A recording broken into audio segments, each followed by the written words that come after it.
खबर रायपुर से आ रही है, जहां पर सेंट्रल जेल में विचाराधीन कैदी ने फांसी लगा ली है। जेल की प्रताड़ना से वो लगातार यहां परेशान चल रहा था और इसी बीच उसने फांसी लगाई है, ऐसा परिजनों का आरोप है। पॉक्सो एक्ट के तहत वो जेल में बंद था और इस कैदी का नाम है सुनील महानद। गंज इलाके का ये पूरा मामला बताया जा रहा है। बड़ी और अहम जानकारी आपको दे रहे हैं। पॉक्सो एक्ट के तहत ये जेल में बंद था और इसी बीच जो है इसने फांसी लगा ली। बताया जा रहा है कि जेल में प्रताड़ित चल रहा था, काफी लंबे समय से प्रताड़ना का शिकार था, ऐसा परिजनों का आरोप है। और वहीं पॉक्सो एक्ट के तहत ये जेल में अभी बंद भी था। लंबे समय से ये परेशान चल रहा था। Protection of children from sexual offence, बच्चों के साथ जब कोई शारीरिक शोषण किया जाता है तो उस पर पॉक्सो एक्ट के तहत कार्रवाई चलती है और उसी के तहत इस शख्स पे कार्रवाई थी और उसके बाद वो जेल में बंद था। और वहीं इसी बीच ये खबर आई कि ये जो शख्स है जिसका नाम सुनील बताया जा रहा है, कैदी है और ये कैदी फांसी लगा लेता है। जैसे ही परिजनों को इस बात की जानकारी मिलती है तो परिजनों का ये कहना है कि लंबे समय से प्रताड़ना उसके साथ की जा रही थी जेल में और यही वजह है कि वो जेल में परेशान था। सहयोगी इम्तियाज मेरे साथ जुड़ चुके हैं तमाम जानकारियों के साथ। इम्तियाज, क्या कुछ अपडेट आपके पास? ऐसी क्या जानकारी है परिजनों को कि उनका कहना है कि जेल में उसे प्रताड़ित किया जा रहा था? क्या कभी कोई शिकायत की गई है या कभी ऐसे सामने से आके कैदी ने कोई लिखित शिकायत दर्ज करवाई?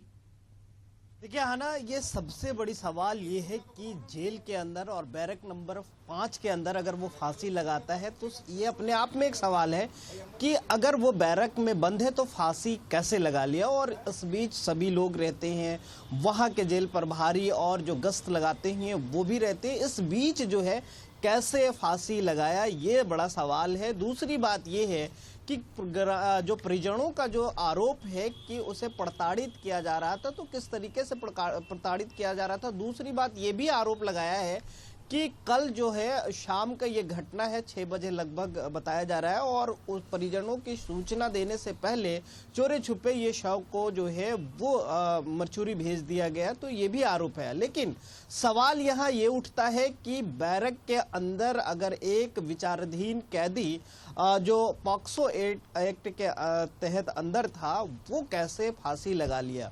दूसरी बात है जो ग्रामीणों का आरोप है उसमें कितनी सत्यता है।